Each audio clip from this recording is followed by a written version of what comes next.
आज का press conference का मुद्दा है मिस्टर मुमताज़ आरफी उर्फ मुन्ना, जो वार्ड कमिश्नर अपने आप को कहते हैं। और कल जो आपने देखा होगा एक वीडियो बहुत वायरल चल रही है, उनके भाई और उनके बीच में लड़ाई हुई है और बहुत संगीन आरोप लगाया हुआ है उनके भाई ने कि जो है वहाँ पर कुछ ज़मीन है जिस पे मदरसा इन लोगों ने बना लिया था मिस्टर मुमताज़ आरफी ने, और उस मदरसे पे जो है नाजायज़ काम हो रहे थे। मौज़िबिल्लाह बोलने में भी मुझे शर्म आ रही है कि वहाँ पे अल्कोहल की सेलिंग हो रही थी। और जो हैं ये मिस्टर मुमताज़ आरफी अपने आप को चेयरमैन कहते हैं और अंडर सुपरविज़न ऑफ कह लीजिए कि जो हमारे चेयरमैन है, एक्स चेयरमैन मिस्टर आफ्ताब आलम, वो उनके जो हैं आप कहिए कि उनके अंडर पे वो काम कर रहे थे, ये सब हो रहा है। अब ऐसे वार्ड कमिश्नर अगर फुलवारी शरीफ में रहेंगे और मिस्टर आफ्ताब आलम कहते हैं कि हम विकास कर रहे हैं, विकास का क्या मतलब, इतना ख़राब लगता है कि इतनी मुक़द्दस जगह है फुलवारी शरीफ पर, यहाँ इस तरह का काम हो रहा है। यहाँ तक इन लोगों ने तो इसको भी नहीं छोड़ा, मदरसा तक को उन्होंने नहीं छोड़ा वहाँ पर। और उनके भाई चीख कर ये कह रहा है कि हम ज़मीनों की, गरीबों की ज़मीन इन्होंने हथिया ली है, और ये सब सुपरविज़न में हो रहा है मिस्टर आफ्ताब आलम। इसी वजह से जो हम ये कॉन्फ्रेंस लाएँ कि लोगों को पता हो कि यहाँ क्या हालत कर दी है मिस्टर आफ्ताब आलम ने। नगर परिषद के चेयरमैन रहते हुए 35 साल से यहाँ पर रह रहे हैं, विकास की बातें करते हैं और कहते हैं कि हम हैं, आफ्ताब आलम है तो फुलवारी शरीफ है। इस तरह के बेहूदी बदतमीज़ी वाली बात करते हैं।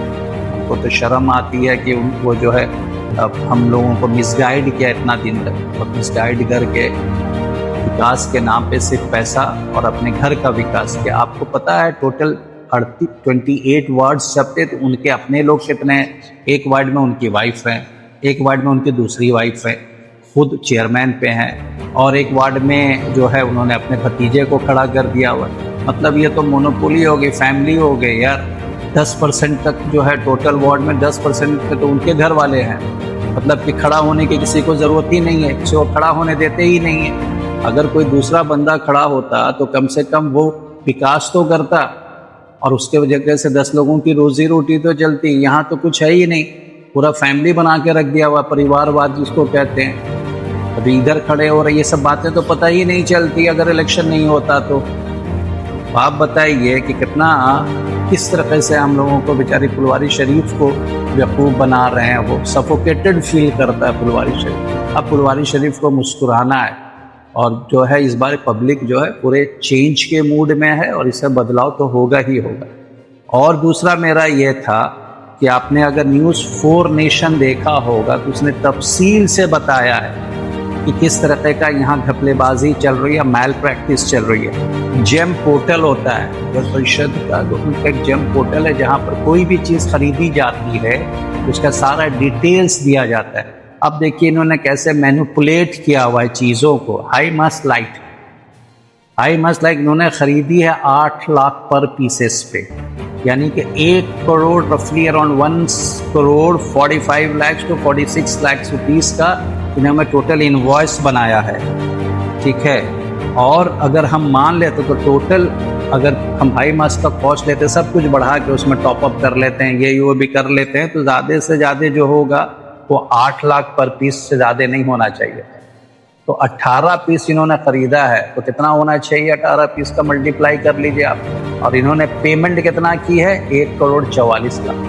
मतलब इतना घपला कर रहे हैं, बाप रे बाप, समझ में नहीं आ रहा कहाँ क्या कर रहे हैं। कोई देखने वाला है नहीं, इलेक्शन हो नहीं रहा था, इससे सब चीज़ें हैं। अच्छा, दूसरी सबसे बड़ी चीज़ उन्होंने कही, एक चीज़ और ख़रीदी है इन्होंने, ट्रक माउंटेड सक्शन मशीन खरीदी है जिसका पेमेंट इन्होंने क्या रफली अराउंड 3 CR 90 लाख। मैं रिपीट कर रहा हूँ, एक truck section mounted section machine खरीदी है इन्होंने जिसका इन्होंने पेमेंट किया हुआ है 3 करोड़, रफली बता रहा हूँ मैं, 3 करोड़ 90 लाख प्लस माइनस, जबकि उसका कॉस्ट है अराउंड 42 लाख। और यही चीज़ खगड़िया में आप जाइएगा तो उन्होंने वहाँ पेमेंट हुए 2 करोड़ 92 लाख। मतलब ज़्यादा से ज़्यादा बिहार के ही अगल बगल की जगह, ज़्यादा दूर है नहीं खगड़िया, उसके बीच में 1 करोड़ का डिफरेंस है। अभी और सबसे मजे की बात आपको और बताता हूँ, व्हीकल एक खरीदा है इन्होंने, डंपर विथ बॉक्स बॉडी होती है, जो आपने देखा होगा सुबह में जो वेकअप कॉल आपका उठता है, कचरा वाला है या कचरा उठाए, आपने सुना है ना, सुना होगा। उसने 15 पीस इन्होंने खरीदा हुआ है एट द रेट अराउंड 10,90,000 रुपए के हिसाब से एक पीस का। टोटल इन्होंने पेमेंट की है 1,63,50,000 रुपए। मतलब डंपर मशीन का एक्चुअल कॉस्ट है 7, अगर मैं सब में उसमें टॉपअप कर दूं, ये भी ऐड ऑन सब मिसलेनियस ऐड कर दूं तो 7.5 से 7 लाख के बीच में नहीं होता। और उसका उन्होंने पेमेंट किया हुआ है, नगर परिषद से जो पेमेंट हुई है हम उन्होंने कह रहे इसलिए कि वो तो वहाँ के ये है ना, लीडर है ना, तो हम तो उन्हीं को पिन पॉइंट करेंगे। तो उन्होंने जो पेमेंट करवाई है वो करवाई है 10 लाख रुपए, यानी उसके बीच में मार्जिन में भी 2.5 से 3 लाख रुपए उन्होंने टॉपअप करके किया। तो लूट मची हुई। नगर परिषद को मिस्टर आफ्ताब आलम ने मिंटिंग मशीन बना दिया हुआ है कि आओ यहाँ पर बहती गंगा है, उसमें सबको हाथ धो लो, मिल बांट के पूरा एक तरह का मंकी बिजनेस हो रहा है, जिसको हम लोग कहते हैं बंदर बाट हो रहा है। तो ये सब ये वहाँ पे कर रहे हैं, एकदम अंधों में काना राजा बन के बैठे हुए, अपनी फैमिली मेंबर्स को बैठाया हुआ है। एक वार्ड में उनकी एक वाइफ है, 2 शादी है उनकी, एक में अपनी वाइफ बैठती है पहली वाइफ, दूसरे वार्ड में दूसरी वाइफ, कहीं पर भतीजा बैठाया हुआ है, कहीं पर उनके जानने वाले बैठे हैं। ऐसे ऐसे वार्ड कमिश्नर को बैठाया हुआ है जो उनके अंडर में रहे। आफ्ताब आलम से कोई डरता नहीं है, हम लोग कॉन्स्टिट्यूशन से डरते हैं, हम लोग लॉ से डरते हैं। आफ्ताब आलम क्या है? कुछ भी नहीं है, एक आम आदमी है, उससे कोई डरता है। ये आप लोगों को मैं ब्लेम करता हूँ कि आप लोगों ने एक अजीब तरह का भौकाल बना दिया, और वहाँ पे कुछ उनके चमचे लोग हैं जिनको कुछ काम धंधा है नहीं, वो लोग जो है ना आपस में उनको बस दिखाने के लिए एक है कोई वो, हम उसको he is more like a monkey on my back का, उसका नाम भी उन्होंने अपना नाम भी चेंज कर दिया हुआ है, बाबा ठाकरे। उस तरह के लोगों ने भौकाल बनाई। ये एक मोडस ऑपरेंडी है आफ्ताब आलम कि ये बना दो कि हम हैं, हम सब कर रहे हैं, हम सब कर रहे हैं। आफ्ताब ग्रहण होगा, आप सूरज का इस बार ग्रहण लगने वाला है और इस बार पब्लिक उनको चेंज करेगी इंशाल्लाह। आप उत्तर विदेश जी, फुलवारी में आके राजनीति रंग तक क्यों रंग गया? मैं राजनीति नहीं कर रहा हूँ सर, फुलवारी मेरी पैदाइश की जगह है, मेरा ददियाल यहाँ है। वो कहते हैं कि कौन बाहर से आया हुआ है। आपने देखे ना आज मुमताज़ आरफी ने जो एलिगेशंस लगाया था मेरे पर कि बाहर से लगा, उनका हाल क्या हो रहा, रो रहे हैं। ये लोग बंदर बाट कर, हम यहाँ के पैदाइशी है बाबा, मेरे पापा यहाँ पैदा हुए, हम PMCH में पैदा हुए, हम आए यहाँ रहने के लिए, हम रहते थे अपने घर में अपने मम्मी पापा के साथ। तो यहाँ के हालात देख के मुझे अफसोस आता था। हम सोचते हैं कि यार आखिर यहाँ हो क्या रहा है। नगर परिषद इतनी बड़ी जगह है और इतनी अच्छी जगह है, बाहर में मेयर्स लोग इतने अच्छे रहते हैं। ममदानी का नाम मैंने लिया था, आज देखिए पूरे वर्ल्ड में उसका नाम है, उसका मेरे पर मजाक पड़ा। यही फ़र्क होता है पढ़े लिखे आदमी में और जाहिल आदमी में ही फ़र्क होता है। जाहिल आदमी जो है अपने माहौल से, अपने इस हिसाब किताब से वो एक तरह का ये ओवरलैप करने की कोशिश करता है हम पढ़े लिखों पे। तो हम आए, देखे, सोचा कि कुछ देखा जाए।